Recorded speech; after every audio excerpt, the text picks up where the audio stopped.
UK customs officers are at war with smugglers in the ports, airports and at sea. Coming up, Anne's tobacco seizure sets sparks flying. There is a guideline of 3,000. It's a guideline. Yeah, but it's still 90. I'm giving you my. I'm not going to argue about it. I'm giving you my reasons. Suspicions are raised on board searcher when a sailor tries to stop officers coming on board. Come on board, we're not getting back to port. We're coming on board now, sir. And Rossi sniffs out Class A drugs in Gatwick. It's a drugs dog. Explained to you from your baggage, and I've got a very high hit for traces of cocaine.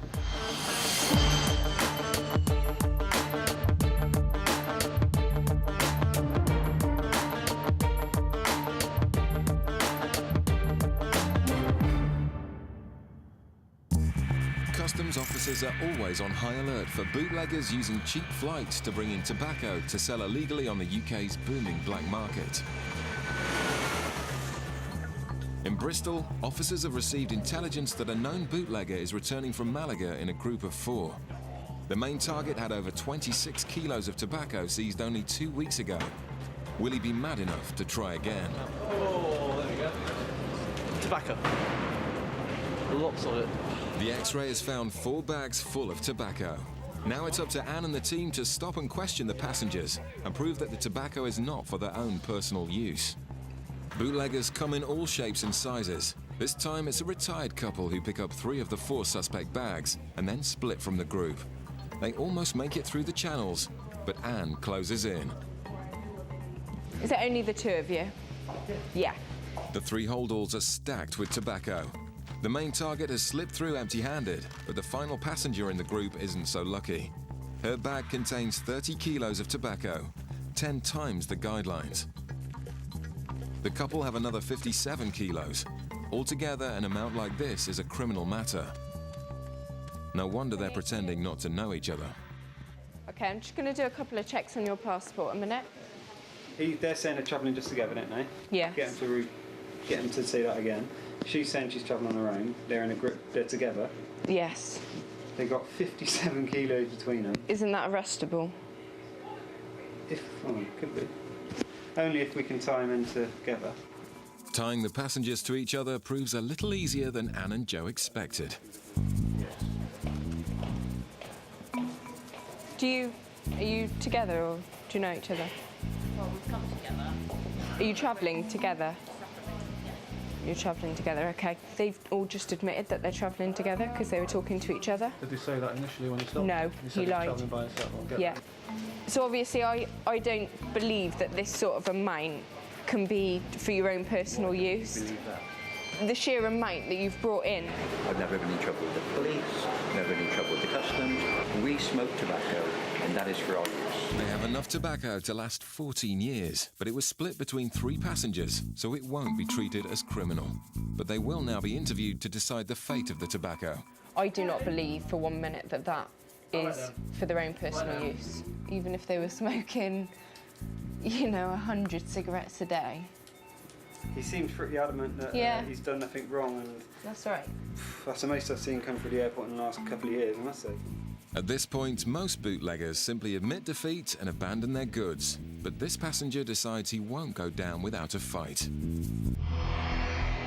In Gatwick, sniffer dog Rossi and his handler Claire are targeting another Spanish flight, this time for Class A drugs.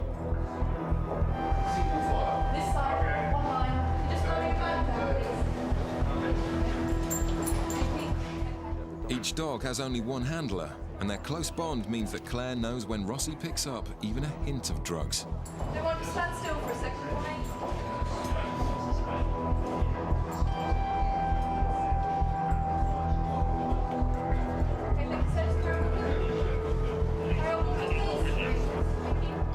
The passenger is intercepted and seems very nervous, but Andy's bag search finds nothing. What's that?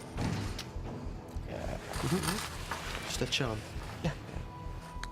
Not convinced, Andy swabs the bag for drugs and picks up a massive hit for cocaine.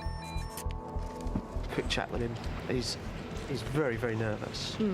And taking an iron track off there, got a hit of 4, so I'm going to get an SOP in him, but I wouldn't be surprised if he's got something on him. Okay. All right? All right. Okay. It seems Rossi and Claire were right. So Andy confronts the passenger with the evidence. It's a drugs dog. I've spoken to you. You seem very nervous, OK? I've taken a swab, as I explained to you, from your baggage, and I've got a very high hit for traces of cocaine. So what I want to do is search you to make sure you have nothing on you. No problem, sir. Okay, you understand that? Yes, okay. no problem. Do you have any objections to that? Pardon, you have sir? any objection? Any problem with that? No. You okay, can check good. me everything that you want, okay? This way. The passenger is playing innocent, but the search of person will prove if he's telling the truth.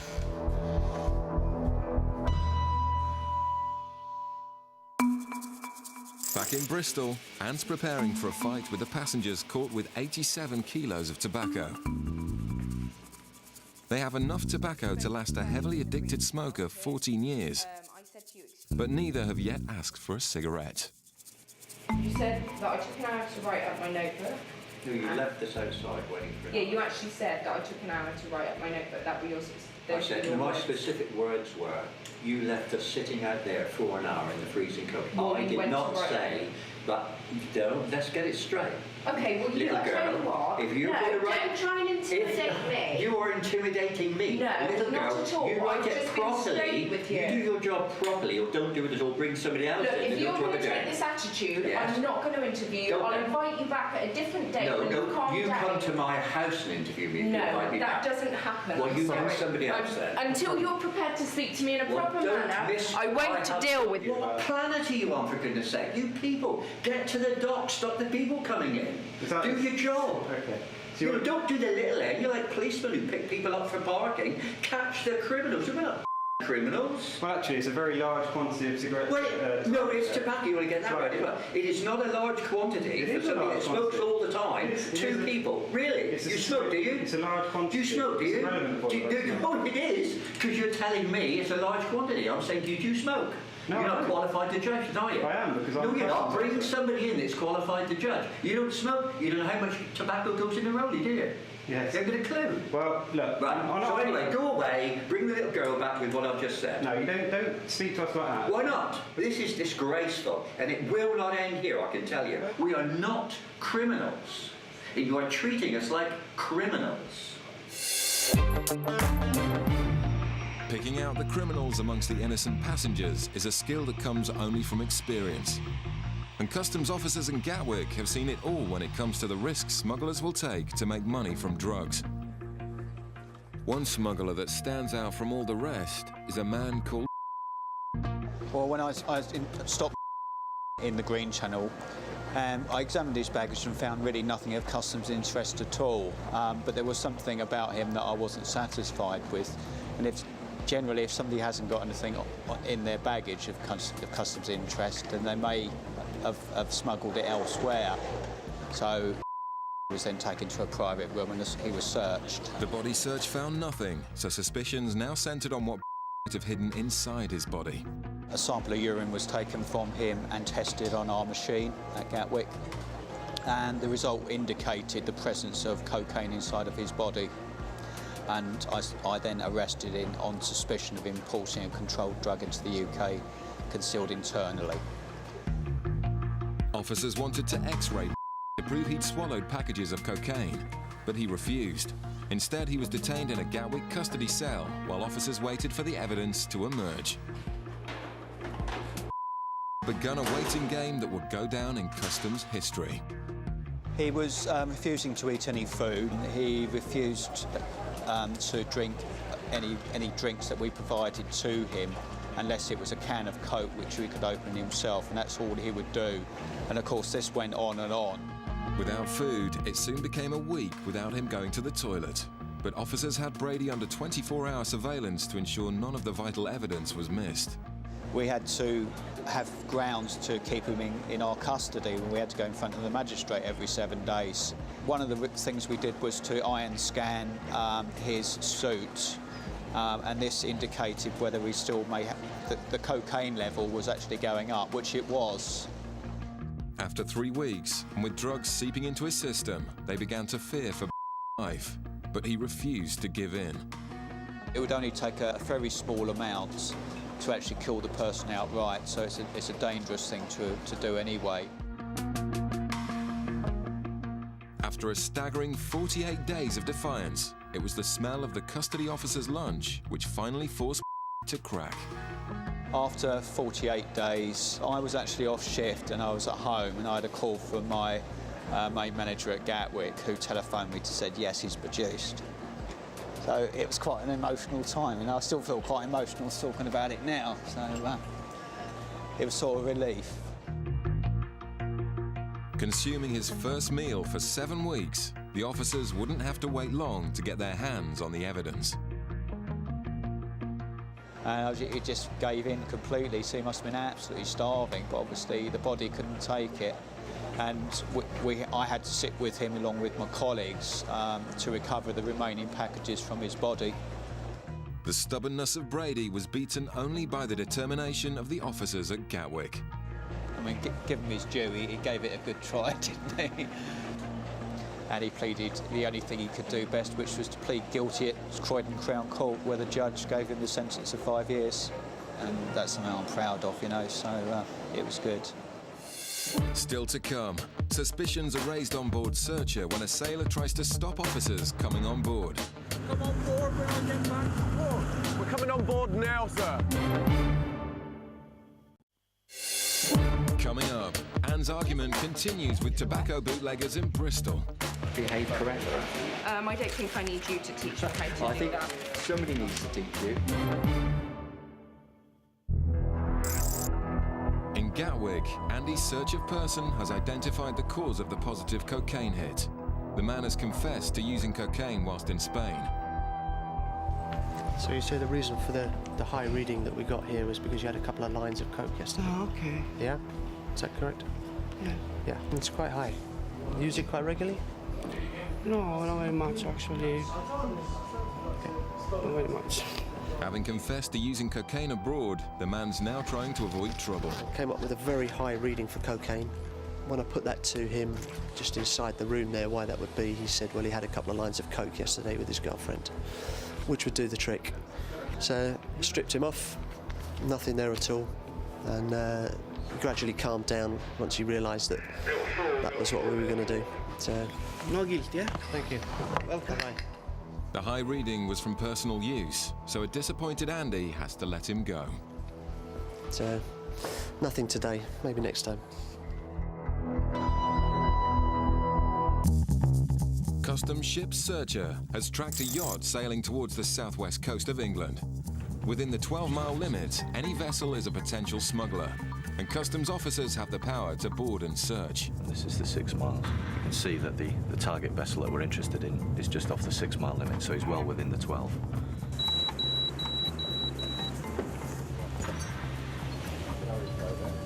Well, she was on the plate.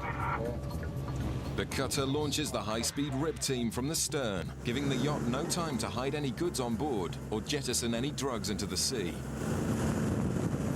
The boarding team don't need the skipper's permission, but he seems unaware of their powers. Customs, sir, we're just going to pop on board for a second. Come on board, we're on getting back to port. When we get back to port, we've actually got to come on board now, sir. Pardon? We're coming on board now, sir.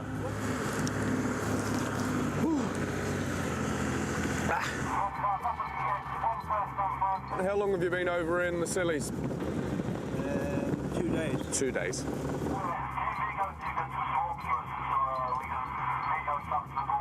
I can hear the rib crew saying they're going to take some swabs on board the vessel, some iron track swabs, and then they're going to bring them back to the cutter, and we can test to see if there's any traces of narcotics or explosives on the yacht. To avoid upsetting innocent sailors as much as possible, the drug swabs quickly identify any wrongdoing. The man's initial attitude may be a good sign of a smuggler, but the swabs will be the ultimate test. If he's got anything on his hands, that will have moved onto the tiller. Nothing there. The swabs are negative, and there's no trace of any drugs on that particular boat. All negative. Nice, clean yacht. There it is. Let's get the boys back in then. Quickly exonerating the innocent is as important as arresting the guilty, and this sailor is free to continue his journey. And after the 12-hour shift, the cutter searcher returns to port.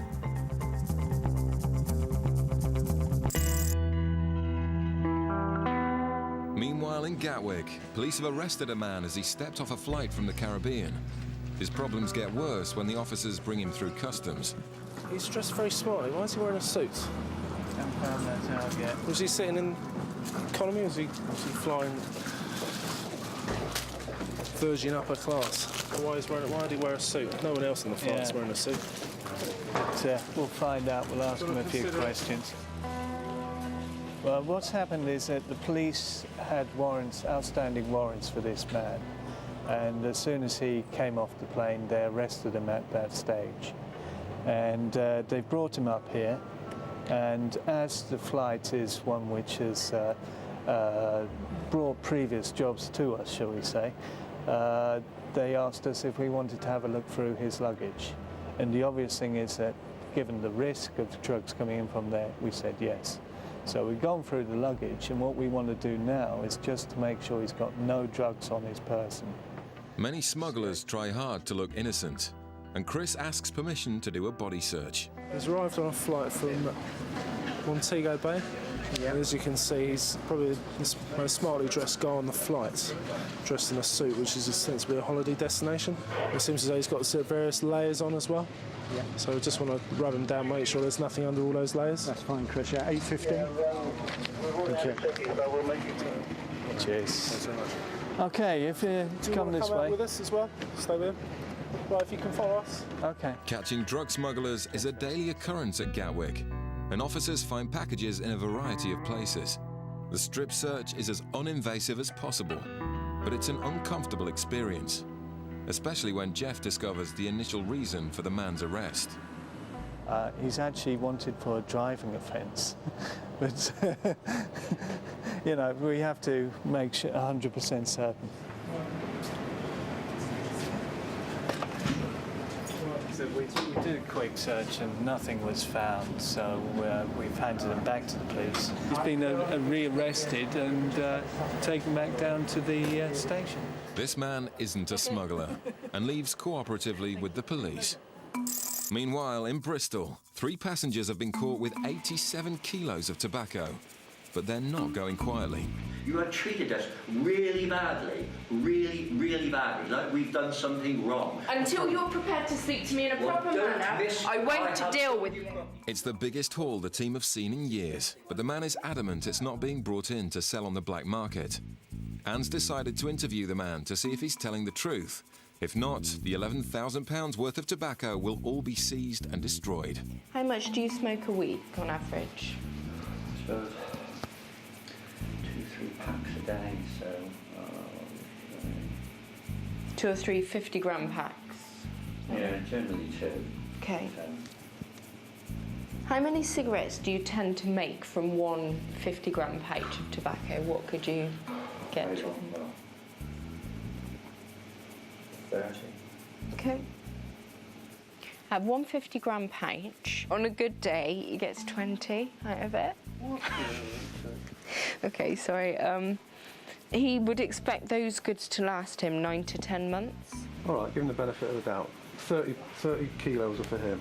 Yeah. That's 600 pouches, and he reckons 10 months. Yeah.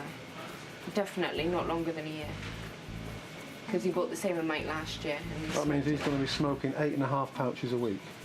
Totally and utterly ridiculous. Oh, he says he smokes 2 pouches a day. 2 to 3 pouches a day. A day? The only thing I haven't asked yet is about rolling. Because are we allowed to ask that? Are we? What do you mean? Getting to roll what? Yeah. Yeah. I'm going to ask you to roll one of these for me. Really? I'm Yeah. not playing any silly games. Well, you've said that you can roll. Look, I've been very good. I've played the game. Yeah, You've but asked I'm all not the asking. questions. You've asked, and if you really think at 65 years old I haven't smoked all my life, I'm now going to play a silly game. I'm asking you to roll one cigarette. No way. I'm not being silly. No way. That's insulting. The 2 other passengers have had their goods seized. And now the moment of truth. Anne has to decide if the angry passenger gets to keep his tobacco. And he's not going to be happy. I've looked over what has been said today, and you failed to satisfy me that the tobacco is for your own use for the following reasons. I'll give you the reasons. One, the excessive quantity is actually 9 times over the guideline of what you are supposed to bring in from an... Not what I'm supposed to smoke, yeah, fine. When you say guidelines... Yeah, there is a guideline of 3,000... It's a guideline. Yeah, but it's still 9... I'm giving you my... I'm not going to argue about it. I'm giving you my reasons. Consumption, 3 pouches a day is grossly excessive. Right, yeah, OK, go on. Right, you're going to tell me what to You've got no smoking paraphernalia at all. That's correct. You refuse to roll a cigarette for no reason. Correct. Not for no reason. I made it clear it's not to you credible. that I'm not going to demonstrate. Okay, fine. You refuse to drink a cup of tea. I didn't ask you a bottle of to wine. drink a No, I'm cup of telling tea. you that. You asked me to do something just as benign. Look, can you just listen, please? Just sign it, please, and we can get to the court. Right. It's not credible to import this quantity when travelling again in 3 weeks. Yeah. Inconsistencies in your account. You actually said... Inconsistencies in my account? Just let me finish, Yeah, go right? on, let's hear it. You actually said that on the same flight, your son and a female friend of his travelled, whereas your wife told Mr. Hanlon that nobody else that you knew travelled. That is the point. That is the point. If we were travelling on We're not going to... When you were being questioned? Did they ask you if you're travelling on our own? Yeah, well, we are. Well, you're not because you know other... Well, no, I knew are you another lady I was suggesting sitting beside. that Mrs. didn't know that her own son was also on the flight? What I'm saying to you is, we are travelling on our own. That's what my wife said. Anyway, get to it. It's also not credible to get only 20 or 30 or even 40 cigarettes from a 50-gram pouch of tobacco. Right then.